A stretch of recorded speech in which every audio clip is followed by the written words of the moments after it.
é o nosso Deus. Eu estarei falando sobre o tema priorizando o reino de Deus. Hoje cedo eu falei na escola bíblica dominical sobre o reino eterno de Cristo. E hoje à noite eu quero estar falando sobre esse tema, priorizando o reino de Deus. E o único texto que eu quero ler para a nossa fala nesta noite é Mateus capítulo 6, verso de número 33. Mateus capítulo 6, 33, um texto muito conhecido da palavra do Senhor, já memorizado por muitos cristãos, muitas pessoas que conhecem as Escrituras, que servem a Deus.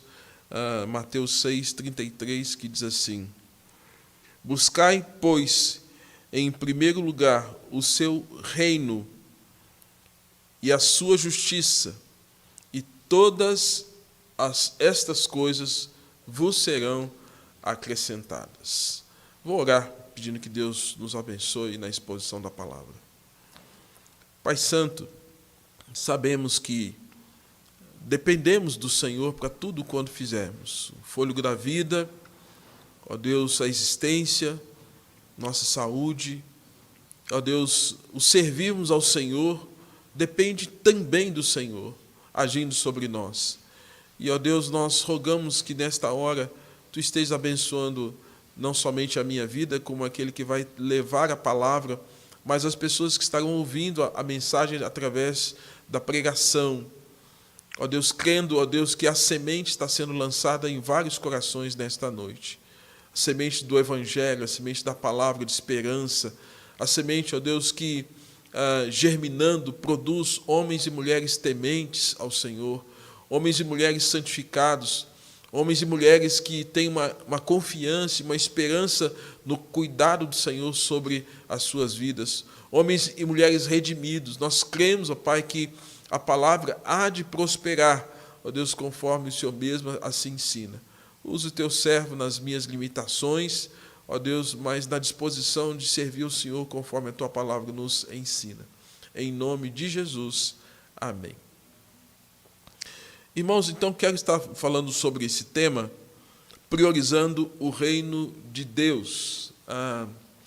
Quando eu falo para casais sobre prioridades, eu sempre ensino que a Bíblia nos chama a atenção para priorizarmos Deus, família, igreja, trabalho e lazer.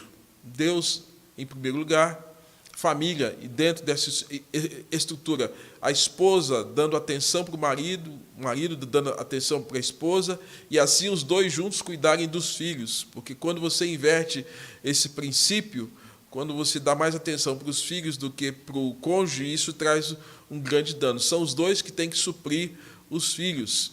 E aí vem a igreja, né? A igreja, antes de termos essa ideia de igreja estrutura, temos a consciência da igreja corpo. O Senhor nos chama a participar e a priorizar esse corpo de Cristo, né? E bem como a questão do trabalho, que é uma ordem do Senhor, nesse mandato que o Senhor nos dá, para que a gente produza e seja esse produto, suor do nosso trabalho, fonte de renda para a nossa sobrevivência. E bem como o lazer, ou o tempo de descanso, tempo de estarmos mais atentos a aspectos lúdicos, tão importantes para a nossa saúde mental e a nossa saúde relacional também, né? Queridos, hoje pela manhã, então, falei sobre o reino eterno de Cristo, baseado em Daniel capítulo 2, que nos fala sobre o sonho do rei Nabucodonosor, que gerou perturbação na mente daquele rei, e sendo Daniel o único que conseguiu fazer a interpretação daquele sonho. No sonho havia a presença de uma estátua que tinha um semblante sério, que causava temor, ou que causava medo, e essa estátua ela tinha todo um simbolismo. E o rei, diante do sonho que ele tem, ele pede então que Daniel interprete este sonho.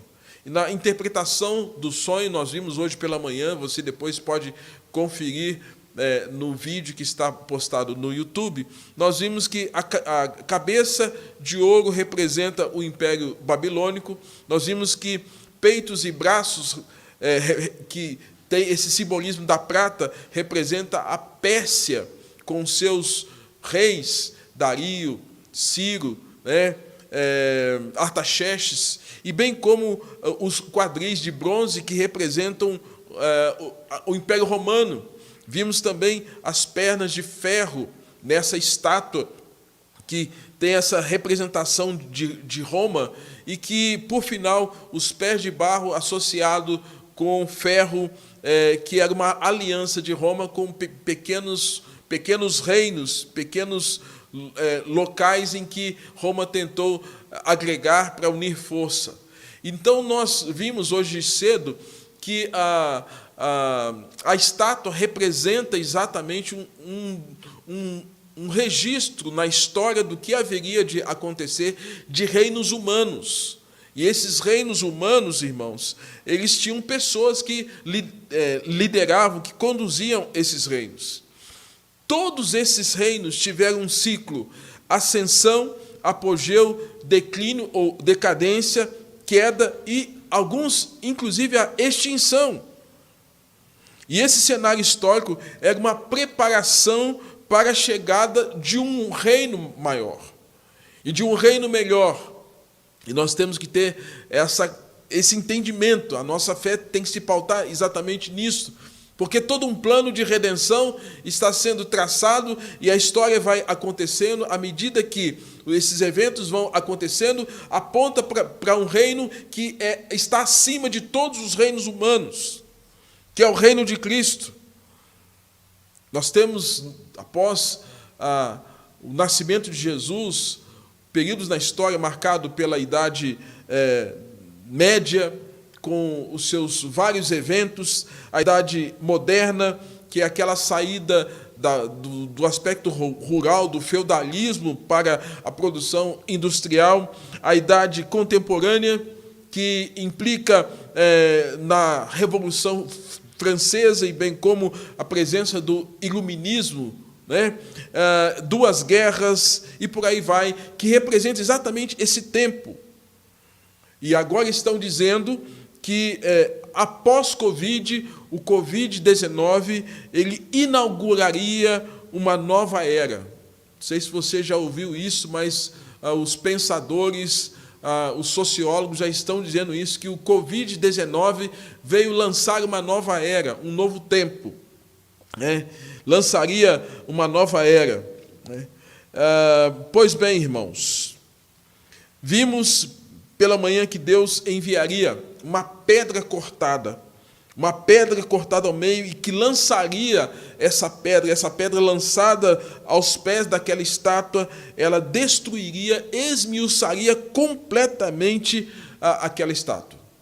Lembrando que essa figura da estátua representa reinos poderosos, o ouro representando a riqueza, a pedra destruiria o ouro. A liderança da Pérsia, com seus 3 reis, não é nada diante daquele que é o Rei eterno, imortal, invisível, que é o Senhor Jesus. Os filósofos da Grécia, nenhum deles sobrepuja com seu saber o poder e o saber de Cristo. O expansionismo de Roma, chegando à África, ao Egito, bem como à Ásia e Europa, sendo dominada pelo Império Romano, não sobrepuja o reino do Senhor Jesus. Então, irmãos, nós podemos, pegando o gancho daquilo que nós estudamos hoje pela manhã, começar a entender que nós somos chamados para fazer parte de um reino. Você é chamado para fazer parte de um reino que transcende o tempo, e esse reino tem como rei o Senhor Jesus, e a Bíblia nos ensina essa expressão: ao Rei eterno, imortal, invisível, a Ele seja a glória. Esse rei é Cristo, e você foi chamado para participar desse reino. E onde é que nós encontramos base para que a gente faça essa afirmação? A presença do reino de Deus na terra se deu no nascimento de Jesus e se efetivou no ministério de Jesus. Mateus 12, 24, Jesus disse: todo reino dividido não permanece, porque ele chega para instaurar o reino de Deus na terra, visto que quem enganava e seduzia as nações, conforme o livro de Apocalipse, era Satanás. É por isso que João Batista, o antecessor de Jesus, o precursor de Jesus, ele tinha uma mensagem de arrependimento, e a mensagem de João Batista era: olha, arrependei-os por quê? Porque está próximo o quê? Certamente você tem na sua memória. Porque está próximo o reino. E o reino, ele seria manifesto na pessoa de quem? Na pessoa de Jesus. O reino implica na figura de Jesus. O reino de Deus implica no governo de Deus sobre todas as coisas, sobre todos os eventos. E é por isso que Jesus nos ensina na oração dominical, Mateus capítulo 6, 13, porque teu é o reino. O ministério de Jesus focou em ensinar o evangelho do reino, pregar o evangelho do reino. Marcos, capítulo de número 1, 14, 15, diz assim: o tempo está cumprido, o reino de Deus está próximo. Então, quando os evangelistas começam a narrar essa expressão reino, eles atrelam o reino com a figura de Jesus.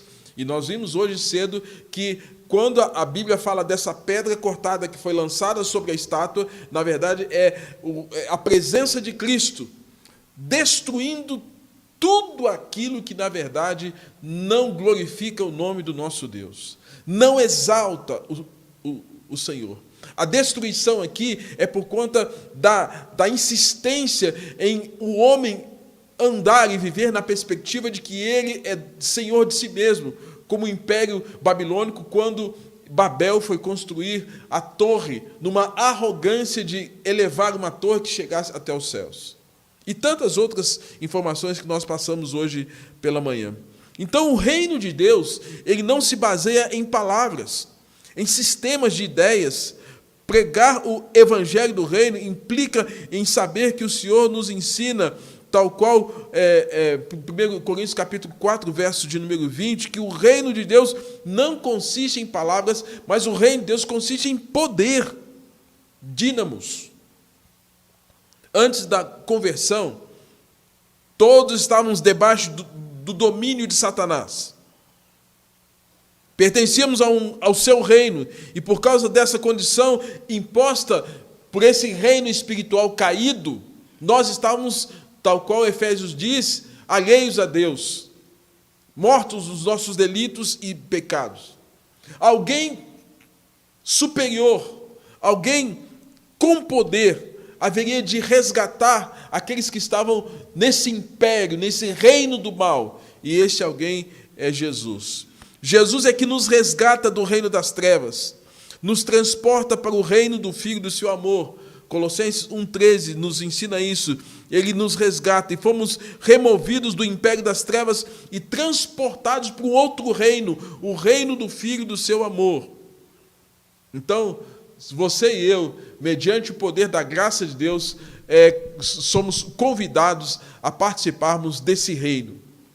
Quando nós somos tocados pela graça e respondemos o evangelho pela fé, nós dizemos sim para Deus, mediante o poder da graça infundida em nós, nós somos chamados a participarmos desse reino, que não é um reino meramente humano, mas é um reino espiritual.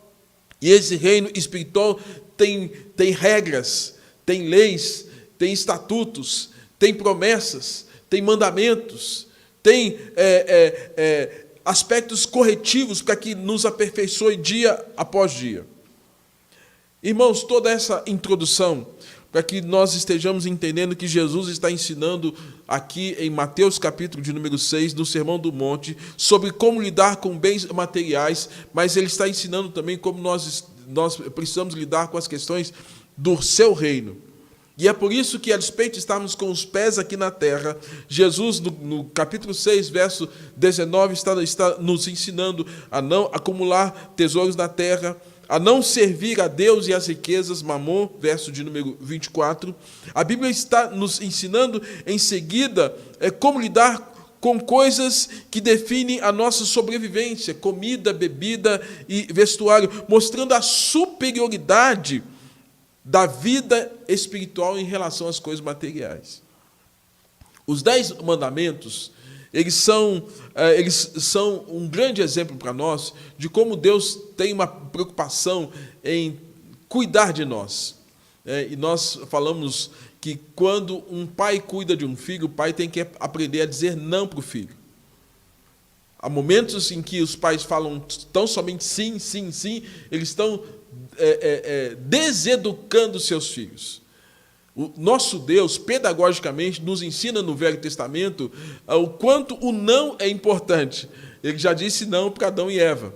E depois, em Êxodo 20, ele fala dos 10 mandamentos, e esses não de Deus representam exatamente as orientações, as proibições para proporcionar ao povo judeu e ao gentio benefícios espirituais. Então, a Bíblia, quando nos apresenta lá em Êxodo 20, não roubarás, não matarás, não dirás falso testemunho, Deus está falando, olha, não faça isso, porque isso é proteção para você. E é interessante, irmãos, que no capítulo de número 6 de Mateus, quando nós olhamos para o verso de número 31, o Senhor Jesus ele está falando o seguinte, Mateus 6, 31. Portanto, não vos inquieteis. Então, a gente tem, nesse texto aqui, alguns nãos, que são pedagógicos, que são ensinadores, que nos estimulam a receber benefícios de Deus quando nós os cumprimos. Novamente, então a gente tem lá no Velho Testamento os nãos, e agora no Novo Testamento a gente tem o próprio Jesus nos ensinando alguma coisa, que nós estaremos falando aqui. Não. Novamente, ele utiliza a expressão não como forma de proibição. É proibido e pecaminoso deixar-se levar pela ansiedade e manter um espírito de ansiedade. Quando ele fala, não andeis ansiosos. O ansioso, ele tem pressa, não sabe esperar o tempo de Deus. É proibido e pecaminoso curvar-se à inquietação, verso de número 31. Não vos inquieteis. É proibido perturbar-se com o dia de amanhã, quando ele fala, portanto, não vos inquieteis. A perturbação, irmãos, tira o indivíduo do equilíbrio, do senso de realidade. O ansioso não vive nem o presente, nem o futuro, pois ele sofre por antecipação. O princípio que Jesus quer ensinar aqui não é o de que não precisamos ser supridos por necessidades básicas como comer, beber ou vestir. Ele sabe que nós precisamos dessas coisas. Ele sabe que nós carecemos da comida, da bebida, do vestuário. Ele sabe disso. Ele quer apenas que nós não nos deixemos ser controlados pela ansiedade, pela perturbação e pela inquietação, porque ele sabe que esta postura não é compatível com a vida de quem já não está mais debaixo do reino das trevas, mas agora está no reino da luz. Porque agindo com essa ansiedade, com essa inquietação, com essa perturbação, nós revelamos falta de fé, incredulidade, avareza, insegurança. E para as Escrituras, é correto fazer uma provisão cautelosa para o futuro, mas a fadiga excessiva, a preocupação, o desgaste, a ansiedade que atormenta, tudo isso está errado. Jesus nos mostra aqui a inutilidade da ansiedade excessiva. O ansioso tem medo. Ele está com medo, está sempre diante de uma ameaça iminente. O que vai acontecer ali na frente? O que vai acontecer daqui 10 minutos? O que vai acontecer daqui 5 minutos? Ele sofre por antecipação.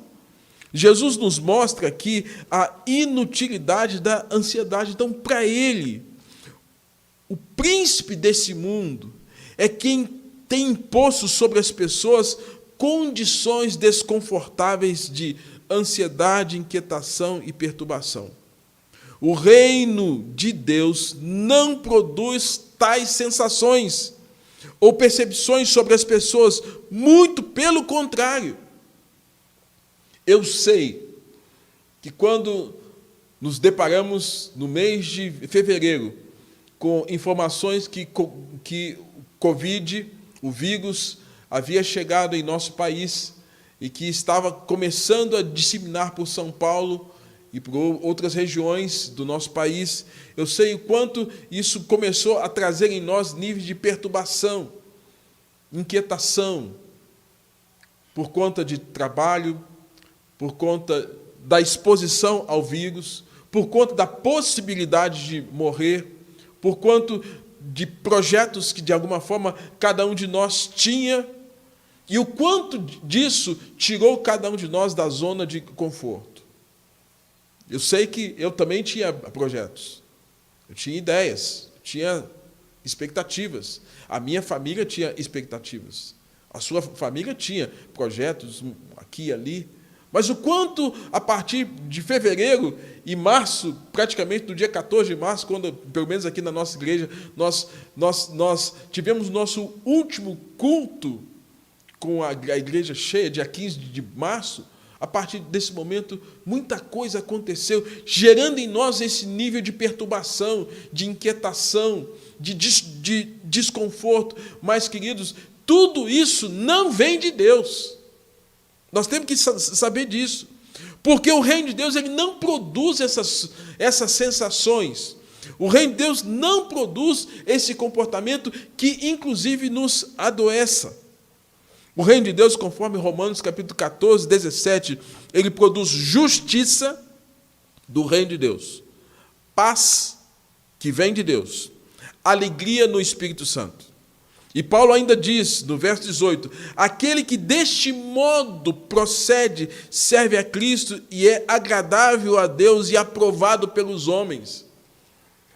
Certamente, hoje em dia, quando a gente lida com pessoas que são muito ansiosas, dificilmente a gente atribui algumas responsabilidades para elas, porque, às vezes, ela é tão afobada, tão perturbada, tão cheia de conflitos e confusões que gerem insegurança em quem atribui responsabilidade, ou seja, não é aprovado pelos homens. Quando algumas pessoas vão fazer um teste para chegar em uma empresa, tudo isso é analisado num contexto desses exames que são feitos, que avaliam as condições emocionais do candidato. Queridos, então nós estamos vendo aí que o mundo, quando olha uma pessoa que é totalmente ansiosa, que gera muito conflito, que fica muito perturbada, o mundo praticamente fala, não tenho confiança nesse indivíduo. Agora, imagine então quando nós lidamos com a questão da palavra de Deus, porque a Bíblia fala quando nós temos essa justiça, essa paz, essa alegria no Espírito Santo, nós servimos a Deus e nós somos aprovados pelos homens. Então as pessoas começam a notar em nós algum tipo de comportamento. Como é que nós lidamos com a vida? Como é que nós lidamos com os nossos problemas? Como é que nós lidamos com as nossas questões? É por isso que a palavra de Jesus vai nos mostrar, no capítulo 6, verso 33, eu li apenas o verso 33 no início desta exposição, é por isso que a Bíblia vai nos mostrar o seguinte, que Jesus quer consertar isso tudo, essas perturbações que acontecem dentro de nós e, pedagogicamente, até para que nós estejamos nos amadurecendo espiritualmente, é bem provável que no início da nossa carreira cristã, muita coisa tenha acontecido e que essa ansiedade, essa inquietação, essa perturbação tomou conta da nossa vida. Mas a Bíblia quer que nós sejamos varões perfeitos, tanto para a figura masculina, a figura de um homem equilibrado, de uma mulher equilibrada, uma mulher saudável, e que aí representa para nós aquilo que Gálatas nos ensina, termos domínio próprio. E Jesus, por isso, ele quer nos ensinar a buscar primeiro o reino de Deus. Buscar primeiro a justiça de Deus. Sabendo que, na lista de necessidades que nós temos, comida, bebida, vestuário, estudo, trabalho, relacionamentos, tudo isso e muito mais haverá de nos ser acrescentados. Buscar tem o sentido de anelar apaixonadamente, de buscar intensamente, viver para alcançar algo. Jesus é enfático quando diz, em primeiro lugar, dando a ideia, acima de tudo, principalmente, e é o que devemos ter como prioridade.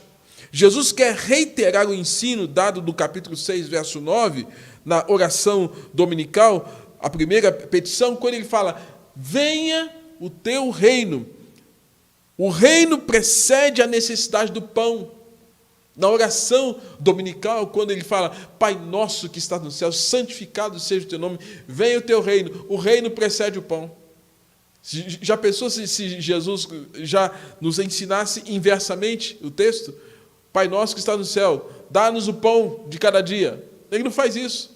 Ele fala do reino primeiro, depois ele sabe que nós precisamos do pão. Ele sabe que nós precisamos desse suprimento. O reino precede o pão. Faça-se a tua vontade. A vontade de Deus precede as necessidades do corpo. Em terceiro lugar, é que vem na oração dominical a frase de Jesus, o pão nosso de cada dia nos dá hoje. Isso me ensina 3 aspectos. O primeiro deles, priorizar o reino implica buscar o reino. Envolva-se, priorize, ter como primazia o reino de Deus. Devemos trazer em nossos corações e mentes que o reino de Deus deve estar em posição de primazia nas nossas vidas. A orientação de Jesus sobre primazia do reino não era para que tornássemos crentes, mas sim pelo fato de sermos gente da fé, gente que foi chamado para servir a Deus numa fé salvadora. Uma vez que já foram inseridos no reino em Cristo Jesus, por meio da conversão, agora não deveriam ser observadores, mas participantes ativos do reino. Então, Jesus quer aqui nos ensinar, irmãos, que o fato de nós já estarmos nesse reino, termos essa confiança de buscarmos cada vez mais aprofundarmos a nossa vivência nesse reino. 2 Pedro, capítulo de número 1, verso 10, diz assim, procurai com diligência cada vez maior confirmar a vossa vocação e a vossa eleição. Na prática, deveríamos conhecer mais a Deus. Daniel nos ensina, no capítulo de número 11, verso 32, quando ele fala que o povo que conhece o seu Deus se torna forte e ativo. Mas Deus não quer que nós sejamos uma igreja fraca e inativa. Uma igreja fraca e inativa significa, então, que é uma igreja que não conhece a Deus. Crentes fracos e inativos. Líderes fracos e inativos. Uma igreja forte e inativa e ativa, ela conhece o seu Deus. E Hebreus capítulo 11, verso 6, diz assim, que de fato, sem fé, é impossível agradar a Deus. É necessário que aquele que se aproxima de Deus, estou me aproximando, então eu estou buscando.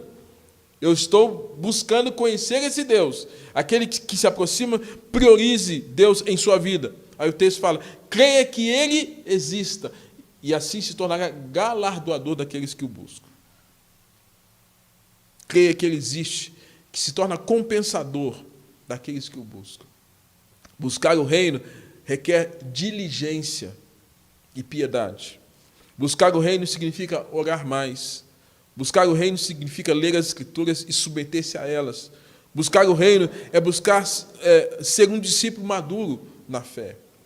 Certamente hoje, por conta da pandemia, todos nós estamos aí confinados no espaço, alguns aí que têm não somente a casa, um apartamento ou um quintal, mas a maioria de nós talvez esteja confinado num espaço de 80, 100 metros no máximo, alguns no máximo 40 metros.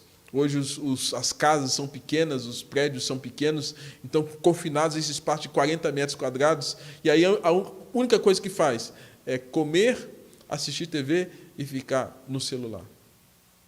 Irmãos, quanta coisa não poderia acontecer se nós cuidássemos e administrássemos melhor o nosso tempo? Quantas coisas! E é exatamente nesse sentido que nós precisamos aplicar, pôr em prática aquilo que a Bíblia nos ensina sobre essa prioridade do reino. Nós estamos aí com 4 meses de pandemia. Quantos livros da Bíblia você já leu? Não li nenhum. Puxa vida, perdeu tempo. Quantos livros de teologia, ou livros espirituais, devocionais você leu? Não li nenhum. Aí vai ter aquela série da Netflix, você fala, eu vi tudo. Perdeu tempo. Não aprendeu nada. Irmãos, os tempos são maus. Então nós temos que remir o tempo, porque os dias são maus. É por isso que buscar o reino, Paulo ensina em Colossenses 3:2, pensai nas coisas lá do alto, não nas que são daqui da terra. Esse é o sentido da ideia de buscar o reino de Deus em primeiro lugar. John Bunyan, em seu livro O Peregrino, ele retrata o peregrino como aquele que está em direção à cidade celestial. E apesar do pântano do desânimo e da exaustão, ele não pode parar. John Bunyan, quando escreve o Peregrino, ele põe lá no seu livro o fato de, em alguns momentos da vida do peregrino, ele se depara com esse pântano, o pântano do desânimo. E parece que esse Covid tem nos empurrado para essa tentativa de desânimo. Tantas pessoas com depressão, tantas pessoas angustiadas, ansiosas. Irmãos, nós como crentes não podemos parar. Nós temos que ultrapassar esse pântano do desânimo. Não podemos parar. Você tem buscado o reino dessa forma? Ou será que buscar o reino não é uma prioridade para cada um de nós? Se não for, é importante nós avaliarmos a nossa comunhão com Deus e bem como a nossa vida espiritual. Buscar o reino, buscar a justiça, considerando a situação que nós vivemos hoje. Hoje nós estamos vivendo, os 3 poderes do nosso país, vivendo dias dificílimos, de tensão, e cada dia parece que tem um fato novo. Tudo isso são situações em que a gente começa a avaliar a questão da justiça humana, as falhas da justiça humana, as falhas desses poderes, quer seja de direita, quer seja de esquerda, quer seja de centro. Nós estamos diante aí de vários cenários onde a falha humana está presente nas atribuições do uso da justiça, onde o peso da balança não é igual. E quando isso acontece, é bem verdade que nós nos decepcionamos. Você, como eu, que certamente paga o seu imposto e que tem depois como devolução quase nada, isso traz uma certa insatisfação. A gente começa a falar, puxa vida, que injustiça. Quem tem uma empresa e precisa pagar os seus funcionários e tantas tributações, fala, puxa vida, como eu recebo isso de volta? Isso é injustiça. E parece que dia após dia nós estamos vendo a justiça sendo torcida. Esses princípios de justiça humana estão sendo torcidos. E a Bíblia já nos apontava isso. Que haveria um tempo que as pessoas estariam trocando o amargo pelo doce, o errado pelo certo. E, consequentemente, a gente está vendo exatamente esse quadro no mundo. No mundo. Então, que justiça é essa que eu tenho que buscar? Que justiça é essa? Martin Lloyd-Jones, um teólogo britânico, pastor por 30 anos na capela de Westminster, Martin Lloyd-Jones, em seu livro Estudos sobre o Sermão do Monte, diz o seguinte, diz que quando Jesus menciona justiça, está aqui em pauta santidade, a vida de retidão que o crente precisa manifestar.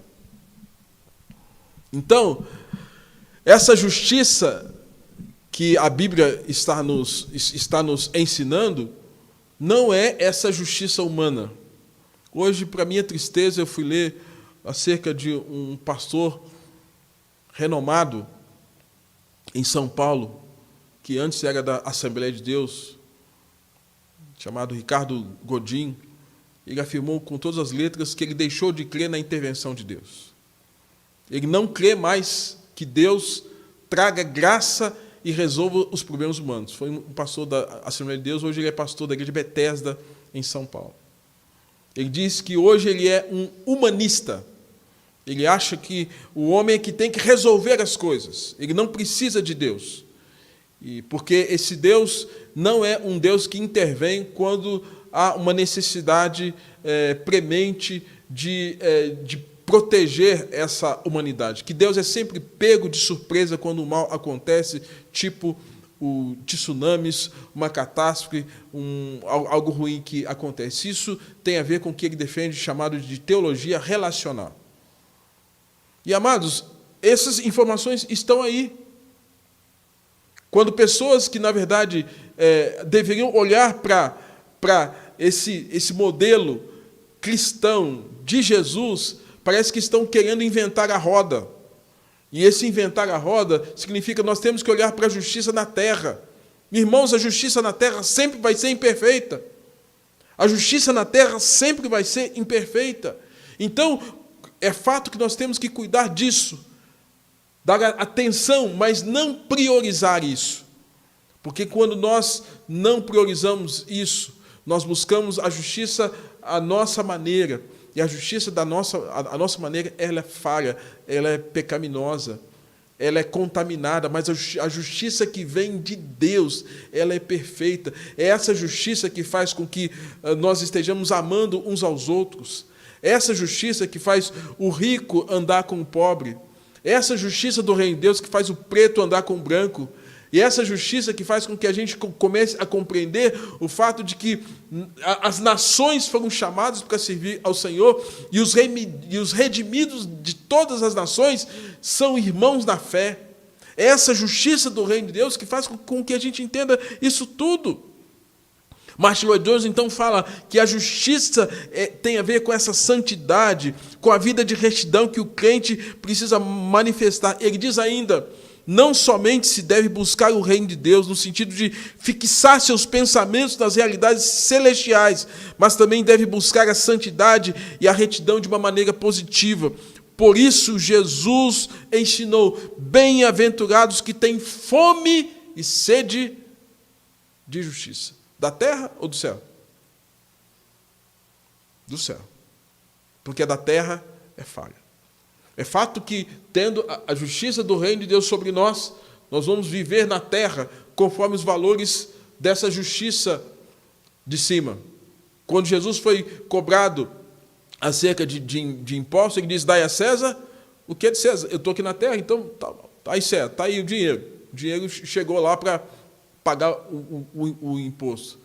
Mas a prioridade de Jesus era fazer a vontade do seu Pai. A comida dele era fazer a vontade daquele que o enviou. Então, meus irmãos, essa justiça tem a ver com o fato de sermos esses bem-aventurados, de termos essa fome, essa sede de justiça. Mateus capítulo 5, 6 fala o seguinte, a maioria de nós gosta de suas vidas perseguindo a coisa errada, ambições erradas. E, consequentemente, nós deixamos de buscar a justiça que vem de Deus. Martin Lloyd-Jones ainda diz Quanto mais santificados nos tornarmos, mais perto de Deus estaremos. Quanto mais santos nos tornamos, maior se torna a nossa fé. Quanto mais consagrados nos tornamos, maior se torna a nossa segurança em Deus. Por conseguinte, maior será a nossa dependência de Deus. A doutrina da providência se torna mais viva em nós quando, ainda que desprovidos de Deus, a confiança e a fé se mantêm firmes, pois nós sabemos que Deus proverá, tal qual aconteceu com Abraão. Apenas obedeceu. Ele obedeceu. Quando o Senhor lhe provou para que seu filho Isaque fosse sacrificado, ele apenas obedeceu. Não entendia muitas coisas, obedeceu. E quando o menino pergunta, pai, cadê o bezerro? Abraão fala, Deus proverá. Quando algo dá errado em nossas vidas, nos voltamos para Deus e depois é que oramos. E nesse sentido, aí nós vamos perceber quão longe nós estávamos do Senhor, quão distanciados dele estávamos, como ignorantes nós estávamos, quando nós tomamos decisões sem essa confiança e sem entender que o reino de Deus está acima de todas as coisas.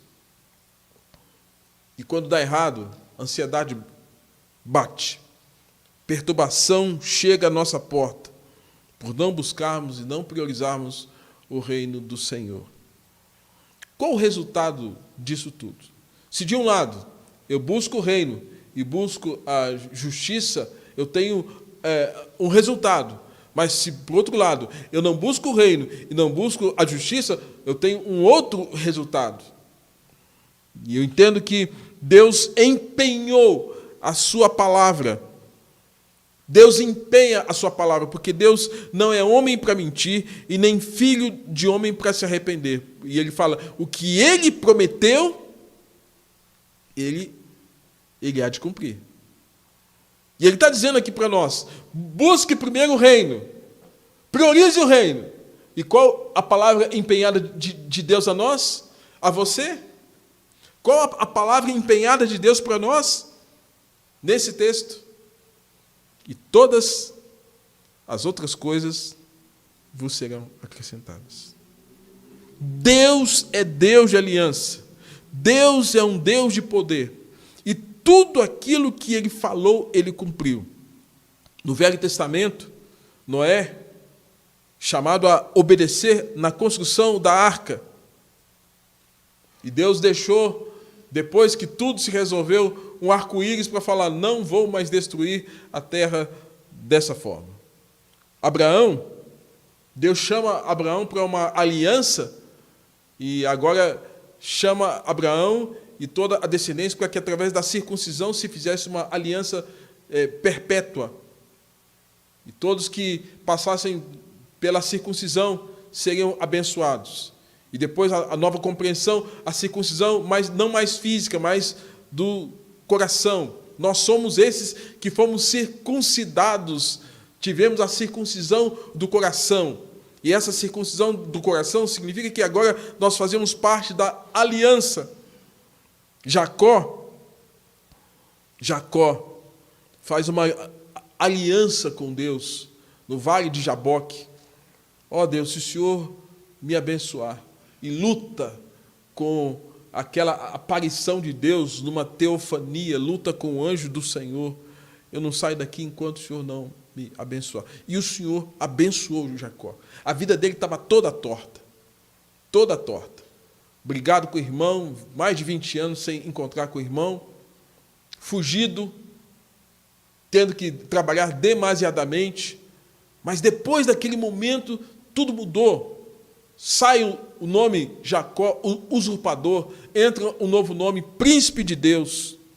E Deus abençoou Jacó. Agora você se chama Israel. Tito, capítulo 1, verso 2, diz o seguinte, que o Deus que não pode mentir, prometeu antes dos tempos eternos. Hebreus 6,18. É impossível que Deus minta. Fonte e alento tenhamos. Porque Deus o Deus da Bíblia, ele empenha a sua palavra conosco ao dizer: todas as outras coisas vos serão acrescentadas. Não nos faltará provisão espiritual por meio de Cristo. Não nos faltará a provisão material. Deus quer empenhar a sua palavra com você nesta oportunidade. Deus quer empenhar essa palavra. E a partir do momento em que você se dispor a comprometer-se a priorizar o reino dele, certamente Deus há de cumprir a sua palavra. Essa experiência vivida por Davi o fez fazer parte da afirmação: o Senhor firma os passos do homem bom. Se cair no seu caminho, o Senhor firma os passos do homem bom e no seu caminho se compraz. Se cair, não ficará prostrado, porque o Senhor o segura pela mão. Aí Davi fala: fui moço e já agora sou velho, porém jamais vi o justo desamparado, e nem a sua descendência a mendigar o pão. Não vi o justo desamparado, e nem a sua descendência a mendigar o pão. Irmãos, fica esta palavra para o nosso coração nesta oportunidade, onde não temos como olhar para o dia de amanhã e saber detalhes do que vai acontecer no dia de amanhã. Porque Jesus disse: basta cada dia o seu próprio mal. Mas ele nos ensina a priorizarmos o seu reino, a priorizarmos a sua justiça, sabendo que ele há de nos acrescentar aquilo que é necessário a cada um de nós. Que o Senhor, portanto, nos abençoe, que esse texto tão rico, um único verso, mas traz tanto ensinamento para a nossa alma em dias difíceis, onde a nossa fé está sendo provada como nos dias de hoje. Que Deus assim nos abençoe.